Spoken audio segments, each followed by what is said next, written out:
esteve representando a Comissão do Meio Ambiente lá na COP, em Marrakech, e gostaria também de dar uma palavrinha, uma saudação. Bom, queria primeiro cumprimentar aqui os deputados Augusto Carvalho pela iniciativa, o deputado Tato, os demais deputados que subscreveram para que se pudesse ter hoje aqui essa reflexão a respeito do desafio da agricultura produtiva e sustentabilidade. Da mesma forma, todos os membros da mesa, eu acompanhei uma parte no meu gabinete, mas não pude ter o privilégio de escutar a todos. Sobre a COP22, o deputado Nilton Tato esteve comigo lá, inclusive, tivemos juntos numa missão, e ficou muito claro que nós temos duas questões hoje, no mundo todo.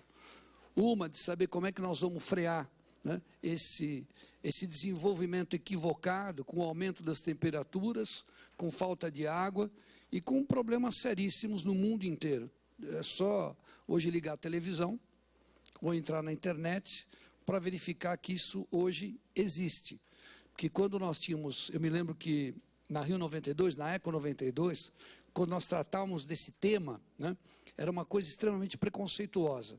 Eles achavam que era um modismo, que nós estaríamos ali discutindo, tentando implementar, e hoje a gente vê com as catástrofes que existem territórios desaparecendo no planeta por falta de um tratamento adequado, principalmente por conta da queima de produtos fósseis, né? Não só o petróleo, mas aqui no Brasil por conta das queimadas, da mudança do uso da terra.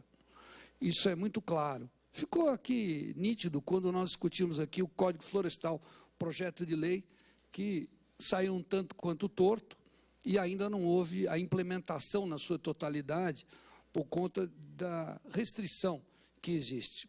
É bem verdade que na COP22 nós tivemos essa questão, que é uma questão mais internacional, do aporte de recursos, a preocupação de que maneira os países que ratificaram participarem, e os que não ratificaram também poder participar.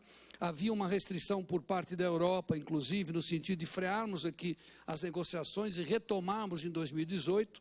O Brasil não aceitou a ideia da continuidade para que a gente possa, em 2018, ter a implementação do Tratado, do Acordo de Paris, que para nós é fundamental, né? A meta que era de 2 graus passou a 1,5 grau, o aumento da temperatura, e discutir um pouco a questão do produto mais caro, no sentido do ser humano, que é a água.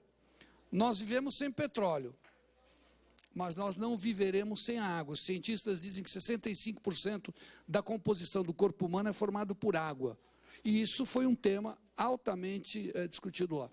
A questão do Brasil é uma lição de casa que nós ainda temos que fazer. A questão de sabermos exatamente o que nós queremos no Brasil. A todo instante a gente ouve menos desmatamento ou mais desmatamento.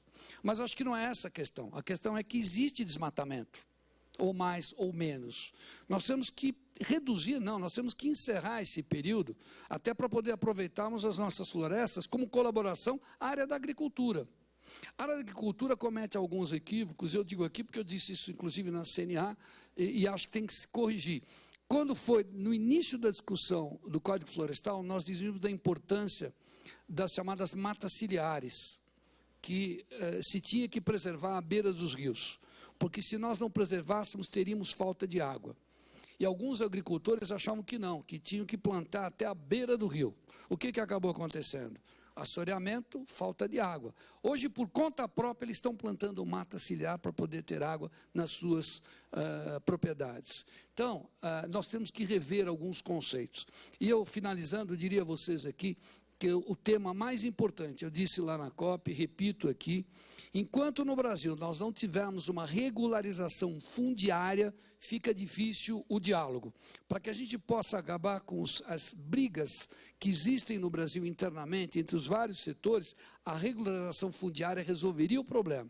Nós temos que saber exatamente quais são as áreas indígenas, preservá-las, porque elas ajudam, inclusive, no que diz respeito às plantações agrícolas. Nós temos que saber qual é a área de produção, né, e a área de reserva legal que nós temos que ter no país. A partir do momento que nós tivermos a regularização fundiária, tudo isso nós teremos já, vamos dizer, legalmente resolvido para assim discutirmos essa questão.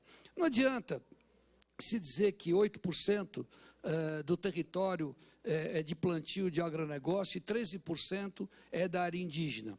Eu vi uma índia dizendo isso ao ministro da Agricultura lá, e dizia, olha, nós temos 13%, é verdade, mas os nossos 13% proporcionam a chuva para que os seus 8% produzam.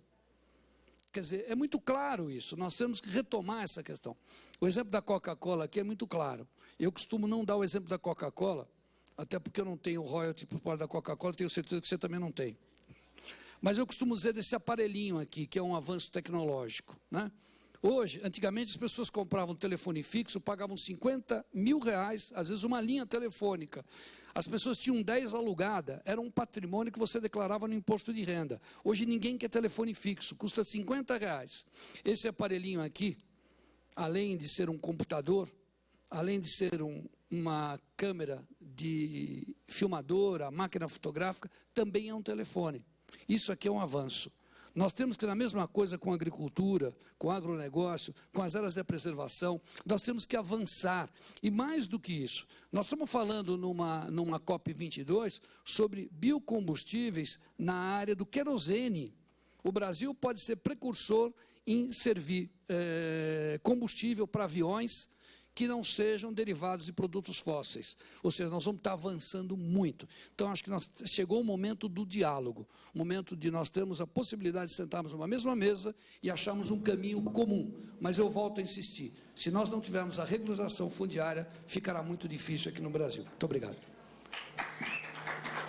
Obrigado, deputado Ricardo Trípoli. Bruno Melo, mais Cerrado. Cadê o Bruno? Vou passar para você, João, daqui a pouquinho. Tem uma listinha. Hector, subsecretário de Agricultura do Distrito Federal. Bruno Melo, foi chamado.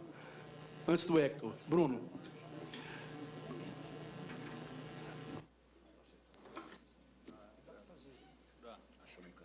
Olá, bom dia